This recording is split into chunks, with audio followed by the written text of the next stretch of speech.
Hi guys, welcome back to SSA Athletics. I'm Adam McCarthy and today we're going to be talking about what can we learn from the World Athletics Championship in Eugene, Oregon. You felt that way and guess you Look at tried how to stay successful this strong World and Championship fake is it. promoting athletics, or track as field as they call it, because it's not just an American problem. There's certain parts of the world where track and field is just simply not that popular. Part of it is publicity and actually seeing the athletes themselves, seeing elite sport. When the NFL came to the UK and did their international series, what they took into account looking at how athletics was popular in the UK was that if you get the best athletes, if you get the best teams against each other, people will come out to watch. Now, USA are one of the best sides at track and field athletics. Watching your team do well will increase participation. And out there, they don't call it athletics, they call it more colloquially as track and field. Athletics is often referred to as sport in general, whereas the rest of the world, athletics is the sport of athletics. They have won the most amount of medals compared to any other nation. Yet, athletics as a major event, athletics as a major sport, it is not out there. And that's because they got to compete against other types of sports, more team-based sports, were generally more profitable. Watching your nation or your team do well can inspire you to partake in sport or just physical activity, regardless if you're actually healthy or not. If you're obese, for instance, it can help people to actually get to the gym. And we see that in research as well. I see my nation winning Olympic and World Championship medals. Oh, I feel really inspired. It's such an inspiring thought and feeling. So I'll go and ride a bike, even though it might be football or athletic you're watching and not cycling. Now, Eugene is sometimes referred to as Tracktown, USA.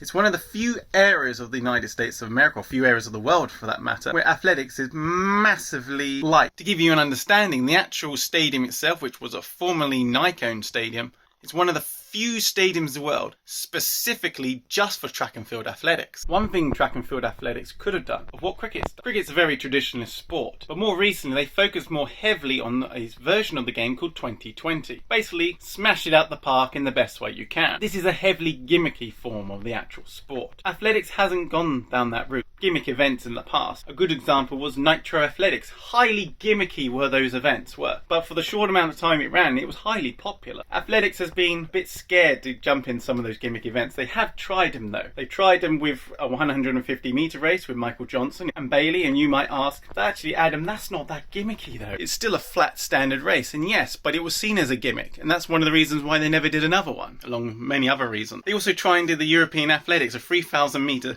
Devil Hind take the most mile, basically an elimination race. And it made the athletes look like idiots. And that's one of the reasons why athletics are a bit scared of adding new events like the mixed relay, because they don't want to show up their sport to the rest of the world. They're scared of making it look stupid and also non-elite, which is not what they're trying to do. They're trying to enter this world of professionalism, something that they've been struggling to do for a while now, but are getting there. You've also got to take into account what the Europeans want, what the Europeans like.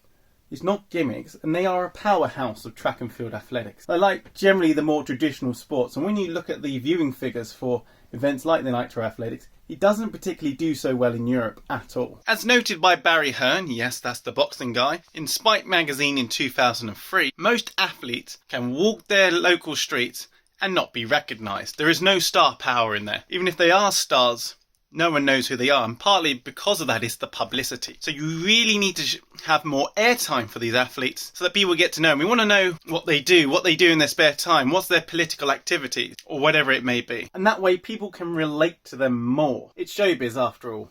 Yes, these guys have been training all their lives to try and win an Olympic gold, but from an entertainment point of view, that ain't going to get bums on the seat. But likewise, that star power, that name power, only comes from exposure. And yes, some have transcended that. Usain Bolt's a fine example, transcended his own sport. One key thing to ask is, what will the legacy of Hayward Field, Eugene, Oregon 2022 will have on increasing participation? Because if you increase participation, those people are more likely to watch it, therefore you get more people actually watching and engaging in your sport. London 2012, that was one of their key philosophies. How can we increase engagement? Some of that legacy has been and gone. 10 years on, some of that legacy has been and gone, while others is yet to be foreseen. In athletics, we've seen an okay improvement in the numbers of people participation in athletics, but it could be improved. Eugene, Oregon and the legacy of Hayward Field would need to take this into account. They might not necessarily get government funding, but they can do certain things to improve it. And as a global sport, we need to do more to improve people watching it, their experiences, and then participating. Yes, many people are participating in park runs and might not necessarily believe they are participating in athletics. But ironically, they are. Increasing participation does not necessarily mean come to a track night. It can mean simply going for a run. Point number 2. Look out, the youth are here. Femke Bol, Athing Mu and Keely Hodgkinson are just a few examples. What we have seen is a unusually high number of junior athletes performing exceedingly well at an elite level as a senior. Many of these athletes are doing really well as a junior, and they're getting on and potentially winning or having a bright future in track and field at an elite level. And this is highly unusual because a lot of athletes will drop out. And a lot of athletes who are winning now when they're 17, 18, 19 won't necessarily push on when they're 23, 24. It's usually the people who sometimes not even the final, less than 34%. So from a sports fan's point of view, it'd be really good to see how these guys actually develop and what we can learn from their personality. Maybe if you're got a young athlete yourself, what you can do to be more like them. In America, they have the NCAA system, the collegiate system. And this system is an embarrassment of riches. It has a lot of youth athletes who are exceedingly good. And sometimes to do well in it, you have to be in the top 100 in the world. And sometimes being in the top 100 in the world won't get you selected. And certainly won't get you selected for the American team. Some nations, like I'm from the UK, as you probably guessed from my accent, would love to have that. They would love to have the 30th person in the world. With many athletes, if they don't do well in their collegiate career, many of them will drop out afterwards. And some of them will become coaches. And that's why you find a lot of them become coaches from a very young age. When I mean young age, usually in their mid-20s and 30s. So one thing the American team need to do, or the American system need to do, is keep those people engaged in athletics. Because there's a good chance they could represent another nation if they got another nationality. Or they might be the ones who end up winning Olympic gold. But we will never know, because many of them will drop out. And as we know, just because you're good as a youngster, there's a very high probability you won't win as a senior. Okay, that was a little bit too simplified, because there are many other variables that can take place that can prevent you or make you a world champion. But likewise, hard training, training smart, and having the right nutrition and hopefully not getting injured are the best ways of getting to the top, providing that you have potential. Guess you're trying to stay strong and fake a smile until I look away. Variations in technique. Also, what we're seeing is a lot more variation in techniques. And as a person watching, it might be worth watching the technique of some of the older generation compared to some of the newer generations at their event. For instance, improvements in hurdling technique of steeplechase. And a lot more of the athletes themselves are no longer, when it comes to the steeplechase, when it comes to the water jump, putting their foot on and rolling off. That is a slower way of going over the steeplechase. Yes, hurdle time doesn't really matter too much, but it's all about energy and how much energy can be lost. Being able to hurdle like that and land with a good foot position is fantastic. Normally they put the foot on, they roll off, and they try and aim as far as they can, getting one foot in the water, one foot out of the water. Now they don't do that, they just simply hurdle it. Now when we look at the actual start itself, generally the best way of doing it is what we call a middle start. That's what we get taught here in the UK. But that's not the best for everyone. And likewise, there are different types of start, like the bunch start where you're really crammed into the line, and you've got a long barrier start where the leg is a little bit further back. And they were the main two starts. Now another start has come around where innovations in the rules and changes in the rules has meant that you can have both knees down on the line.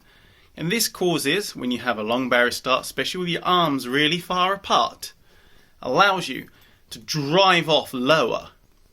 And you're starting to see more of the Americans at the collegiate level and now at the professional level doing this particular start. More innovation comes from some of the throwing events. We're going to utilise the discus for an example. The amount of variation in technique, especially in women's, has improved greatly.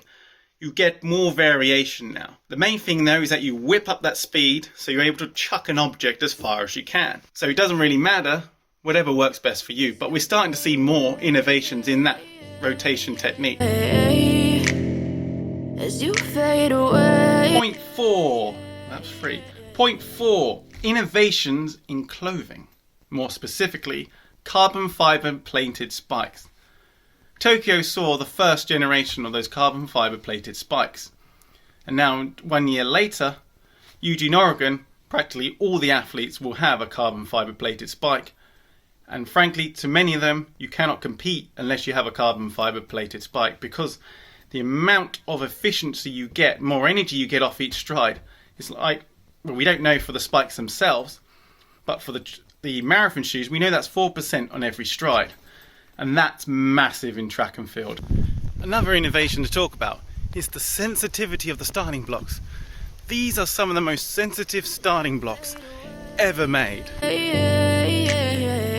Takeaway number 5 of the World Athletics Championship. That is upsets, and we saw a lot of upsets. First of all, we saw Hansel Parchment and Devon Allen not being able to compete in the final, one disqualified, one injured as he hit a barrier. Another upset was Ullman only coming third, and of course there were many more, like the Chinese bloke winning the long jump. Upsets can be really good for athletics. It can open up the competition, it can make it more exciting. So although we might not have seen too many world records, we are seeing some exceptional performances across many of the athletes and across some of the nations where having a high performance wasn't necessarily a top priority or target, but is now. And our final point to talk about, the officiating.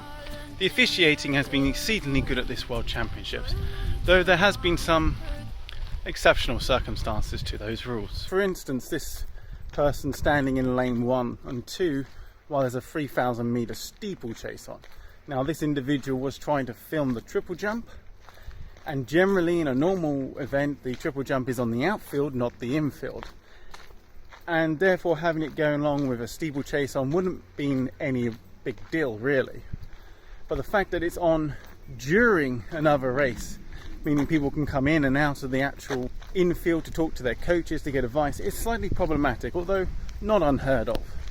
This person clearly didn't take into account track etiquette, his safety and the safety of the runners around him, and was too absorbed in what he was doing. Now I didn't mention about the infield and outfield in a previous video I did on this incident, but you can see that video here. I also talk about people being far too close to the net, and lucky no one got hurt with any of the implements, the hammer or the discus, hitting in the net and therefore hitting one of the officials or the cameramen present.